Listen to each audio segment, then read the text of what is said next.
చైతన్యానికి మారుపేరు.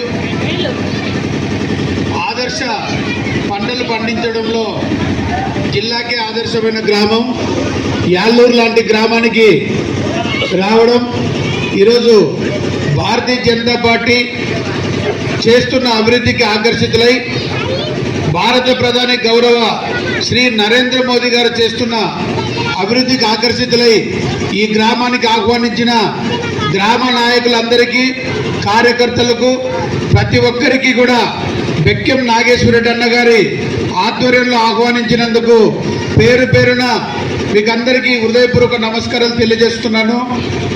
ముఖ్యంగా రాజకీయంగా మాట్లాడాల్సి వస్తే ఏ రాజకీయ పార్టీ అయినా మాకు ఓట్లు వేయండి, మీ గ్రామానికి ఇది చేస్తాం, మీకు వ్యక్తిగతంగా ఇది చేస్తాం అని చెప్పి ఆశ పెట్టడం రాజకీయ పార్టీలకు ఆనవాయితీ. కానీ ఈరోజు వరకు నరేంద్ర మోదీ గారు మూడవసారి ప్రధాని అయితే మొన్న జరిగిన ఎన్నికల వరకు గత 10 సంవత్సరాల్లో అంతకుముందు పాలించిన 2 ప్రాంతీయ పార్టీలు చేసిన అభివృద్ధికి నిధులు ఇచ్చింది భారతీయ జనతా పార్టీ. పేరు మాత్రం రాష్ట్రంలో పాలిస్తున్న ప్రాంతీయ పార్టీది, నిధులు మాత్రం ఇచ్చింది భారతీయ జనతా పార్టీ. ఆ విధంగా అభివృద్ధి చేస్తున్నా ఎప్పుడు కూడా భారతీయ జనతా పార్టీ మొన్న జరిగిన ఎన్నికల వరకు ఈ రోజు వరకు ఓటు అడిగిన సందర్భం ఈ రాష్ట్రంలో లేదు.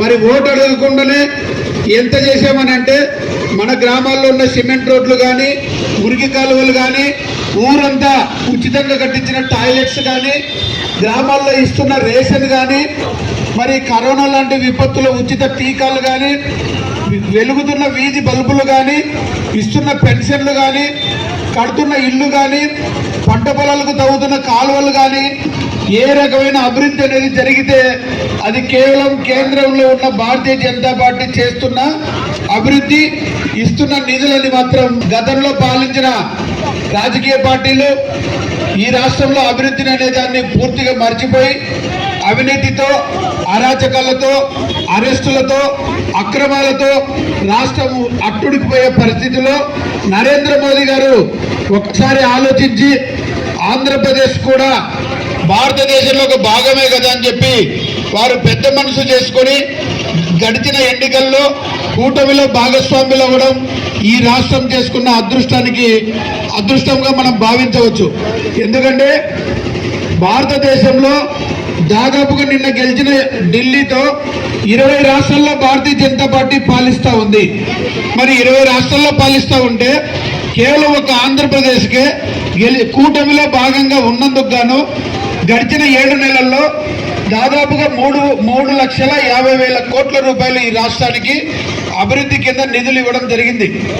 ముఖ్యంగా ఒక పక్షికి గూడు ఎలా ఉంటుందో, చిన్న పాపకు తల్లి ఎలా ఉంటుందో అలాంటిది రాష్ట్రానికి రాజధాని లేదని చెప్పి అద్భుతమైన రాజధాని నిర్మించండి, ఇంకొక 100 సంవత్సరాలకు మీరు ఆదర్శంగా నిలిచేలాగా కట్టించండి, ఎన్ని కోట్లైనా ఇస్తామని చెప్పి హామీ ఇచ్చి ఆగ మేఘాల మీద అమరావతికి 1000 కోట్ల రూపాయలు విడుదల చేసి మనకు కూడా ఒక గూడు ఉంది అని చెప్పి పక్క రాష్ట్రాలతో సమానంగా చూసుకోవడానికి రాజధాని నిర్మాణానికి నిధులు ఇవ్వడం జరిగింది. అంతేకాకుండా ఆంధ్ర రాష్ట్రం అంటే భారతదేశానికి అన్నపూర్ణ లాంటి రాష్ట్రం.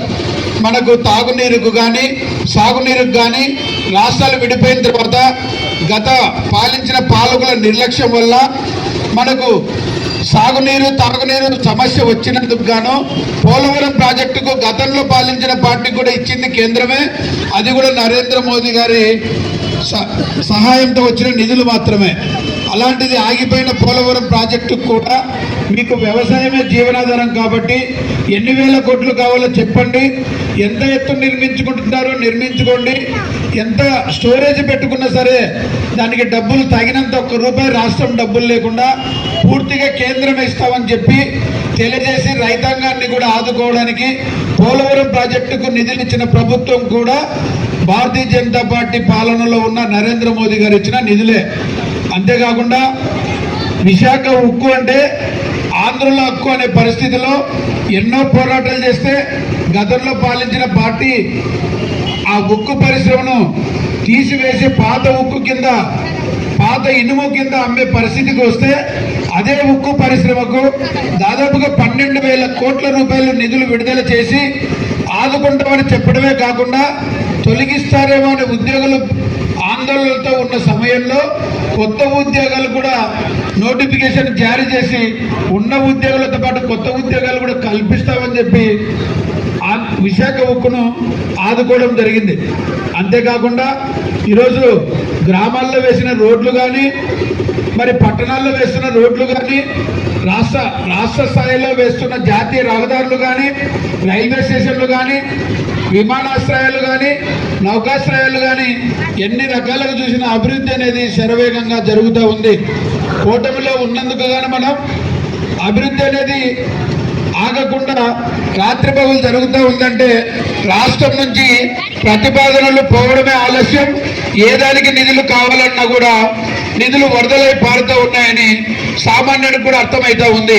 గతంలో పత్రికలు చూస్తే ఎవరిని అరెస్ట్ చేశారనో, అరెస్ట్ చేసిన వారికి బెయిల్ రాలేదనో, లేకపోతే ఎవరి ఇల్లు కూలగొట్టారనో, ఏ ఫ్యాక్టరీ ఈ రాష్ట్రం నుంచి తరలిపోయిందనో ఇలాంటి వార్తలు చూసే పరిస్థితి.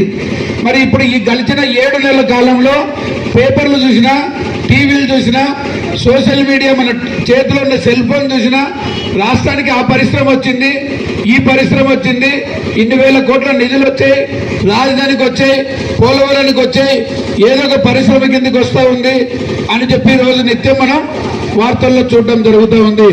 వార్తల్లో చూడటమే కాకుండా నిధులు కూడా వరదలై పారుతూ ఉన్నాయి.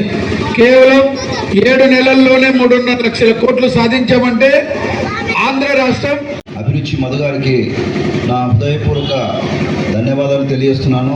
అలాగే ఇక్కడికి వచ్చేసినటువంటి యాళ్ళూరు గ్రామ ప్రజలు, పెద్దలు, ప్రతి ఒక్కరికి కూడా, మా కార్యకర్తలకు, ప్రతి ఒక్కరికి కూడా, మీడియా మిత్రులకు, పోలీసు వారికి, ప్రతి ఒక్కరికి కూడా నా హృదయపూర్వక ధన్యవాదాలు తెలియజేస్తున్నాను.